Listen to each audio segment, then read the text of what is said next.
Assalamualaikum warahmatullahi wabarakatuh.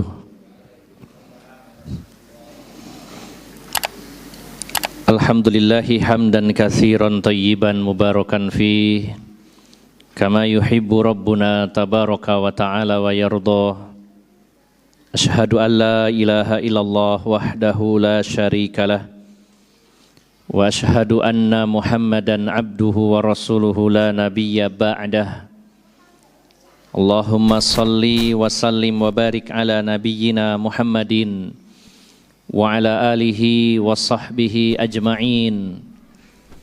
Ya ayyuhallazina amanu taqullaha haqqa tuqatih wa la tamutunna illa wa antum muslimun, amma ba'd.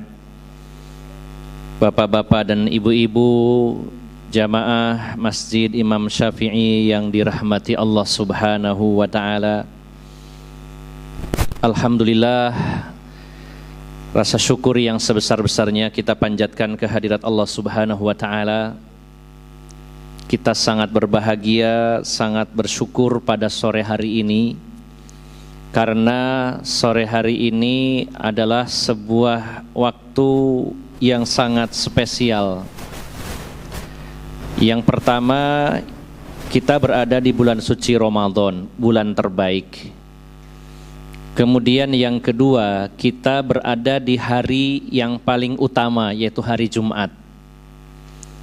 Kemudian juga kita berada di sore hari menjelang maghrib, di mana mayoritas para ulama berpendapat bahwa waktu yang sedikit di hari Jumat di mana Allah kabulkan doa-doa kita, yaitu di penghujung hari setelah asar menjelang maghrib. Jadi kita berada di bulan suci Ramadan, di hari yang terbaik dan juga di saat yang terbaik. Sehingga jangan lupakan, mari kita memperbanyak sholawat dan juga banyak berdoa memohon kepada Allah Subhanahu wa ta'ala untuk kebaikan dunia maupun kebaikan akhirat kita. Terlebih ditambah lagi dalam keadaan berpuasa, karena salah satu doa yang makbul adalah da'watus shaim, yaitu doanya orang yang sedang berpuasa. Hanya karena ilmu dan iman, hanya ilmu dan iman, karena dengan dua ini kita yakin pada saat ini adalah waktu yang sangat istimewa. Tanpa adanya ilmu, tanpa adanya pengetahuan tentang hal ini, tanpa mengerti dalilnya, apalagi tidak adanya iman, tentunya momen seperti ini tidak ada bedanya dengan momen-momen yang lainnya. Kita mengatakan spesial karena adanya ilmu dan iman. Kalau hanya sekedar berilmu, hanya sekedar tahu, tapi tidak percaya, maka juga lewat begitu saja. Maka alhamdulillah Allah takdirkan pada sore hari ini kita berada juga di tempat yang terbaik, salah satu rumah Allah Subhanahu wa ta'ala. Bapak Ibu yang dimuliakan Allah Subhanahu wa ta'ala, kita beberapa menit ke depan akan bersama-sama saling nasihat menasehati dalam kebaikan dan dalam kesabaran, dan juga kita bersama-sama saling mengingatkan dan juga sama-sama bertafakuh fiddin, memperdalam agama Allah Subhanahu wa ta'ala. Setiap Ramadan kita sangat sering mendengar para mubaligh, para da'i, para ustadz menyampaikan hadis, yang hadis ini begitu familiar bagi kita, yaitu salah satu keutamaan Ramadan, di mana beliau Rasulullah SAW bersabda, man shoma ramadhana imanan wahtisaban ghufira lahu ma taqaddama min dzambih. Maknanya sangat dalam. Barang siapa yang berpuasa di bulan Ramadan dengan dasar yaitu iman dan ihtisab. Dasarnya dua, iman dan ihtisab. Maka Allah akan ampuni dosa-dosa kita yang telah lalu. Ihtisab, para ulama menjelaskan makna ini adalah yaitu tolabul ajri, mencari pahala. Siapa yang berpuasa dengan dasar iman dan mencari pahala, maka Allah ampuni dosanya yang telah lalu.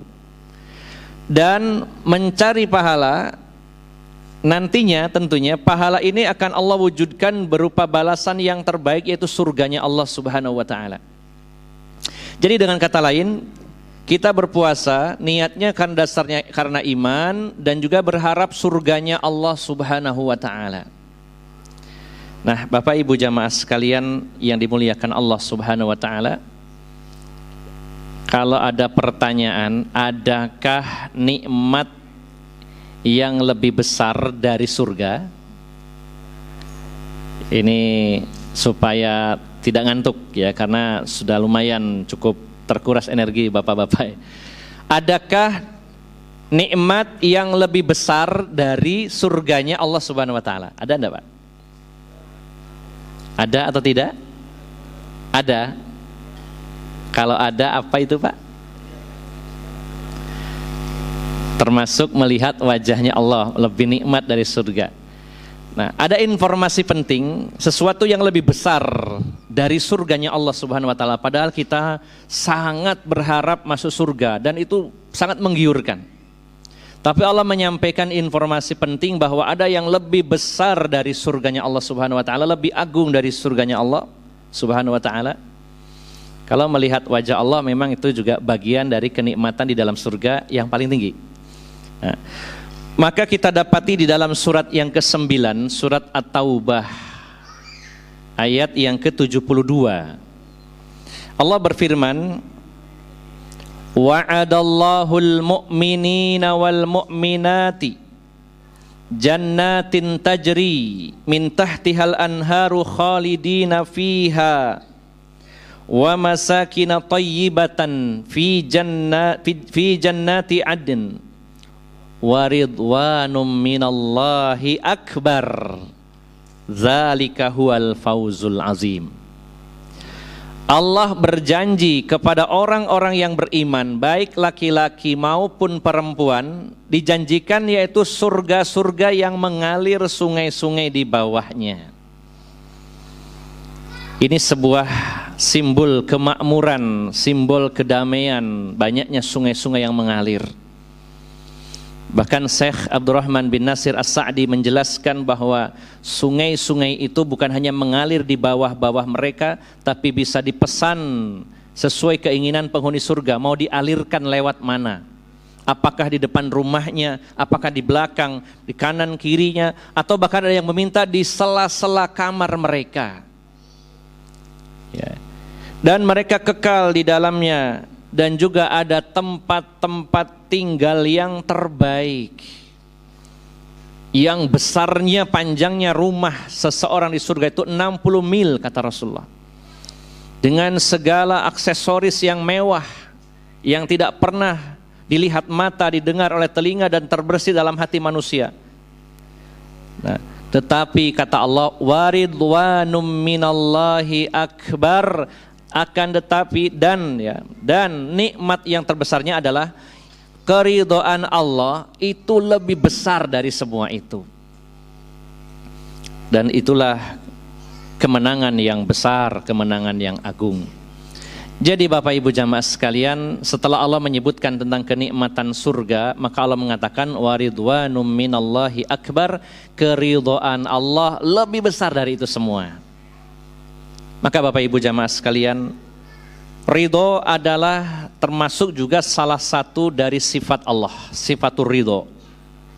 Bila kita ingin memperdalamnya, bisa kita membuka kitab Syarah Al-Aqidah Al-Wasithiyah diantaranya, yang mayoritas pembahasannya tentang sifat-sifat Allah.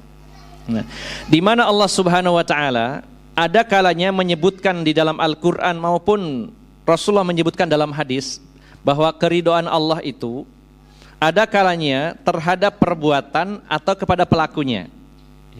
Allah menyebut atau Rasulullah menyebutnya kepada perbuatannya atau kepada pelakunya.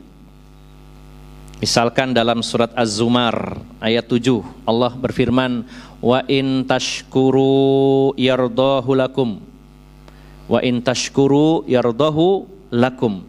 Jika kalian pandai bersyukur kepada Allah, maka Allah ridho kepada kalian. Maka Allah ridho kepada perbuatan, itu perbuatannya berupa rasa syukur. Nah.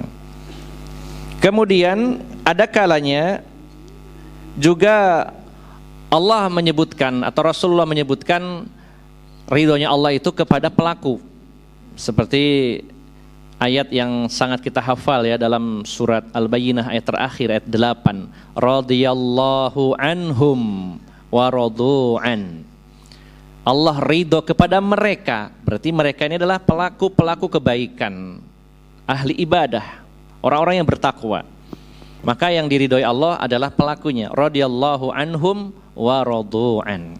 Nah, Bapak Ibu jamaah sekalian, kalau kita sudah memahami bahwa ridho Allah itu sangat besar, melebihi besarnya kenikmatan surga, berarti harusnya kita sangat berambisi, bersemangat untuk meraihnya. Maka dalam kesempatan yang singkat ini ada 4 cara agar kita mendapatkan ridhonya Allah Subhanahu wa taala. Sebenarnya tidak atau bukan pembatasan 4. Ini yang paling populer. Ada 4 perkara yang ya, untuk mendapatkan ridhonya Allah Subhanahu wa taala. Istilahnya 4 tips mendapatkan ridhonya Allah Subhanahu wa taala. Yang pertama, kalau kita ingin mendapat ridhonya Allah, kita harus sat-set bersegera ketika menjalankan perintah Allah. Kira-kira gampang napa buatan Pak ya? Kalau urusan akhirat harus yang terdepan. Allah menyatakan dalam surat Toha surat 20 ayat 83 dan 84. Ketika Allah bertanya kepada Nabi Musa, Allah bertanya, "Wa ma a'jalaka an qaumika ya Musa?" Wahai Musa, mengapa engkau datang lebih cepat dibandingkan kaummu? Wahai Musa, kenapa kamu datang lebih cepat ketika dipanggil olehku daripada kaummu? Maka Nabi Musa menjawab di ayat yang ke-84, Qala hum ulai ala athari wa ajiltu ilaika rabbi litardo. Nabi Musa berkata, itu mereka sedang menyusul aku dan aku bersegera kepadamu wahai Tuhanku karena aku berharap mendapatkan ridhomu. Allah bertanya, Musa, apa alasan kamu itu kalau aku panggil, kamu datangnya lebih dulu daripada kaummu? Kata Nabi Musa, karena saya berharap mendapatkan ridhomu. Ini sebuah dalil bahwa kalau ingin mendapat ridho Allah Subhanahu wa taala, kita harus yang terdepan dibandingkan saudara-saudara kita. Kita bedakan urusan akhirat dengan urusan dunia. Kalau urusan akhirat harus berambisi, harus yang terdepan, harus yang juara, berlomba-lomba dalam kebaikan. Tidak ada ceritanya namanya berlomba mempersilahkan pesaingnya, Mas, monggo Mas, ini lomba lari, finishnya kurang 10 meter, monggo jenengan duluan. Apa seperti itu namanya lomba?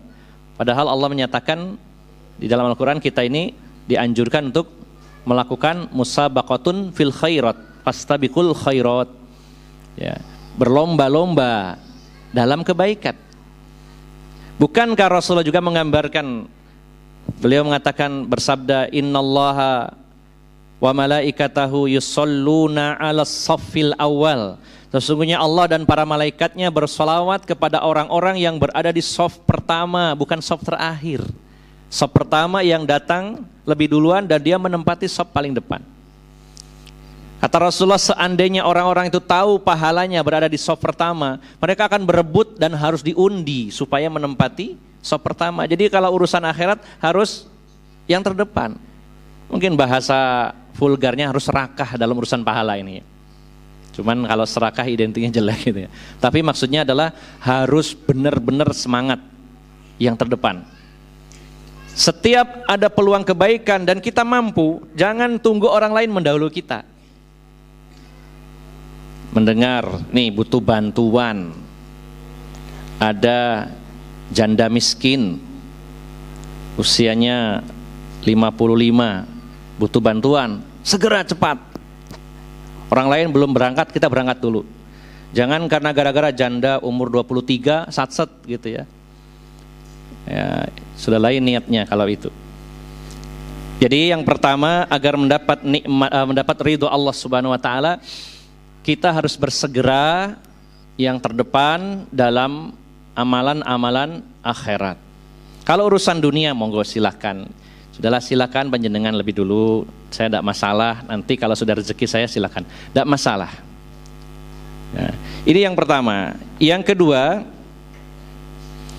harus mengupayakan diri memiliki sifat jujur, yaitu sifat sidq, ya, as-sidqu. Allah berfirman di dalam surat Al-Maidah ayat 119.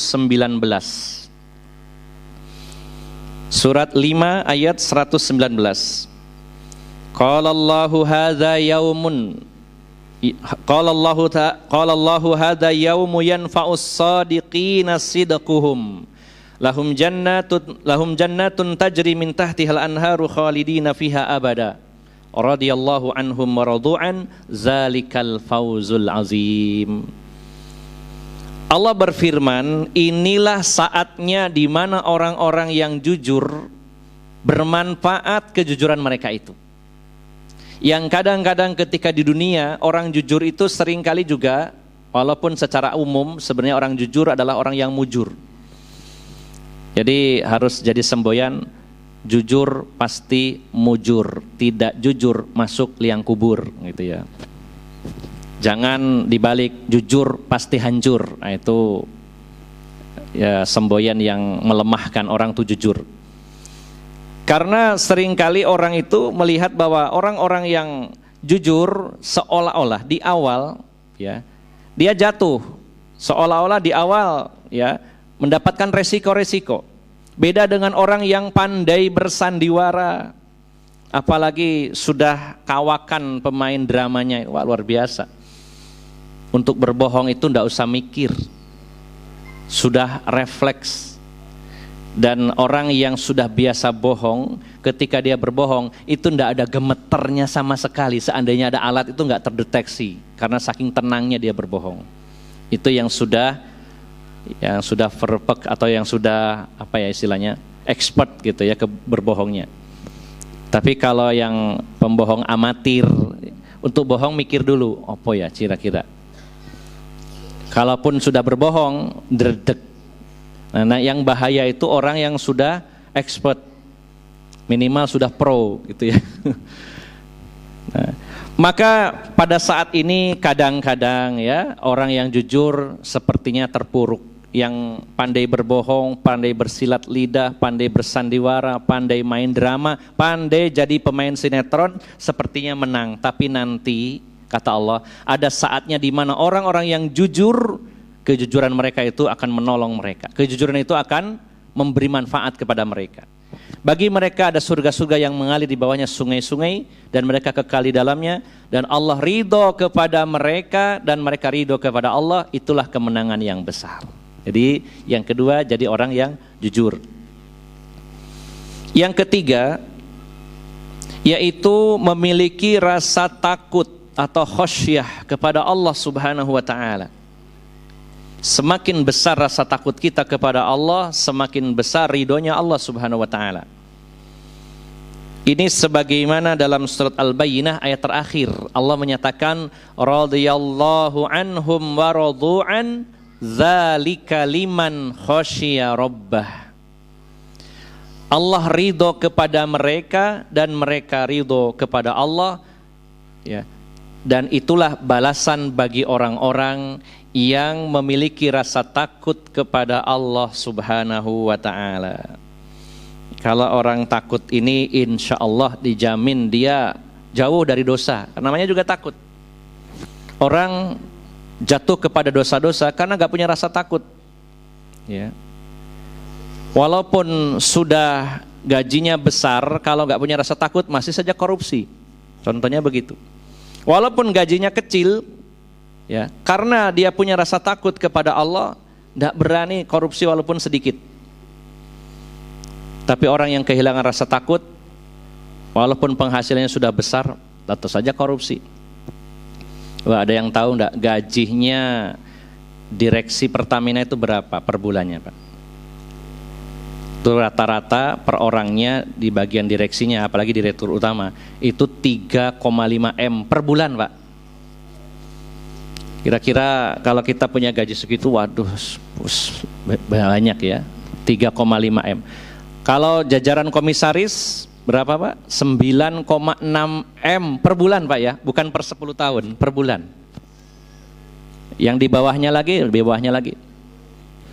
Nah, jadi Bapak Ibu jamaah sekalian yang dimuliakan Allah Subhanahu wa taala, di antara perkara yang menghalangi seseorang untuk berbuat dosa adalah rasa takutnya kepada Allah Subhanahu wa taala, dan siapa yang memiliki rasa takut, Allah akan ridho kepadanya. Yang terakhir, yang keempat, untuk mendapatkan ridho Allah, yaitu kita harus mendapatkan ridho dari orang-orang yang mana ridho Allah tergantung dari orang tersebut. Allah memang berkehendak dan kehendaknya mutlak, kekuasaannya juga mutlak. Kepada siapapun Allah mau ridho, terserah Allah. Tapi Allah juga memberlakukan hukum sebab akibat. Allah akan ridho kepada seseorang kalau orang tersebut mendapatkan ridho orang-orang tertentu. Jadi yang keempat ini, kalau ingin mendapat ridho Allah, kita harus mendapat ridho seseorang yang mana ridho Allah bergantung pada ridhonya orang tersebut.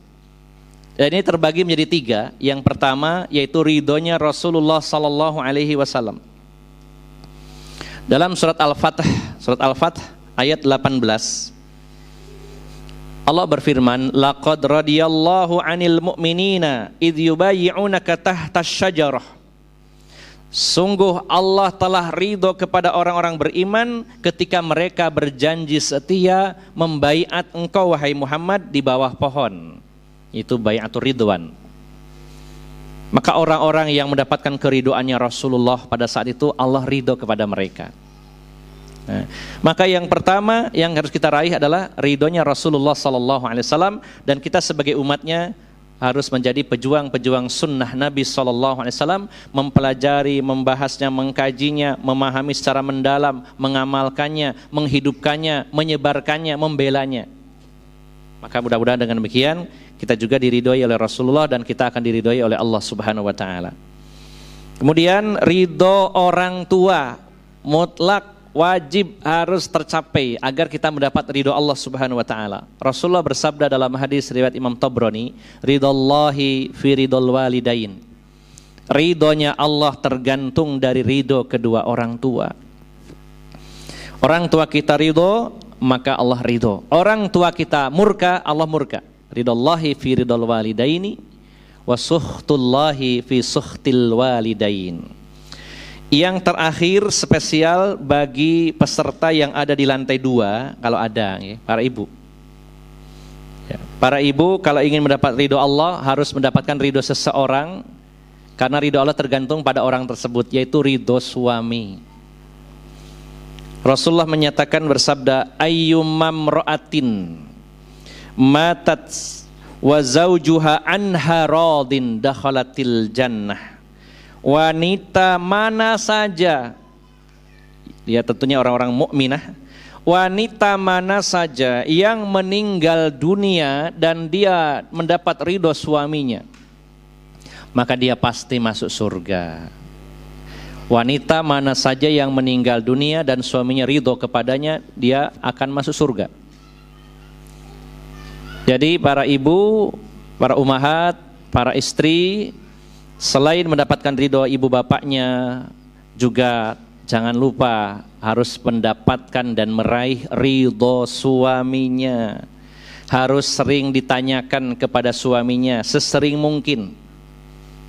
Saya ingin bertanya kepada para bapak, pernah ataukah sering mendapatkan omongan dari istri-istri jenengan, Mas, apakah panjenengan ridho pada saya? Pernah mendengar atau sering? Diampet dewe. Ya. Kalau ada di antara kita yang sering dimintai atau ditanyai apakah jenengan ridho kepada saya, bersyukurlah dapat istri yang salihah.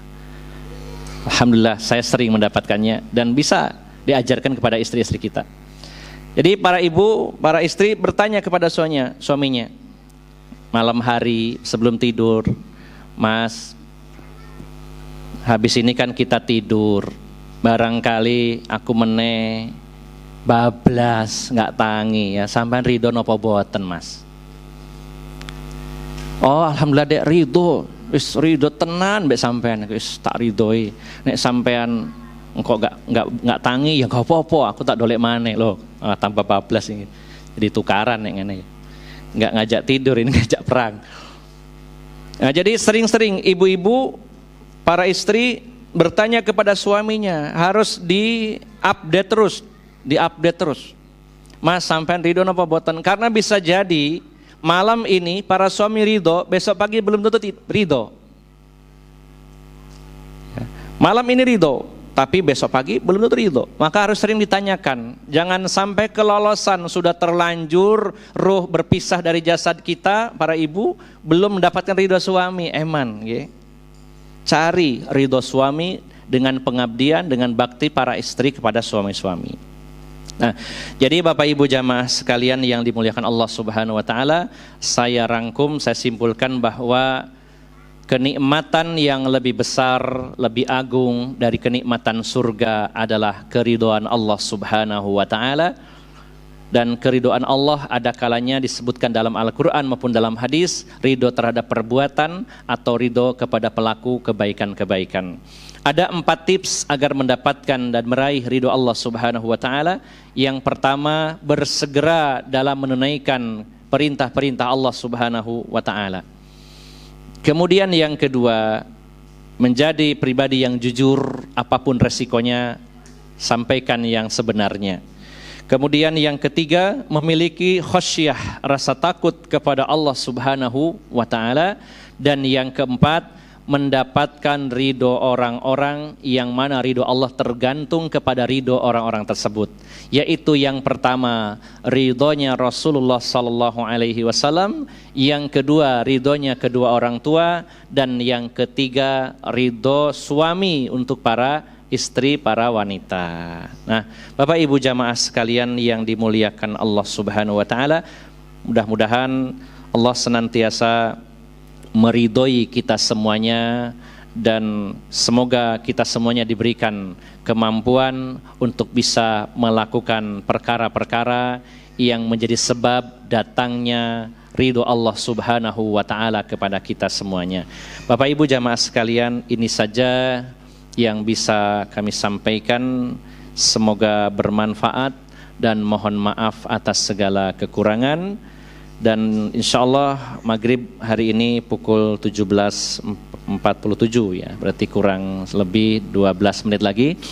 Pihak takmir meminta waktu, ada jeda antara kajian dengan berbuka kurang lebih 10 menit untuk persiapan berbuka puasa.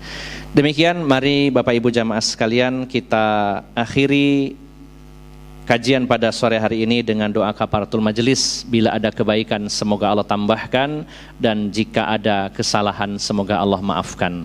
Subhanakallahumma wa bihamdika asyhadu an la ilaha illa anta astaghfiruka wa atubu ilaik. Wassalamualaikum warahmatullahi wabarakatuh.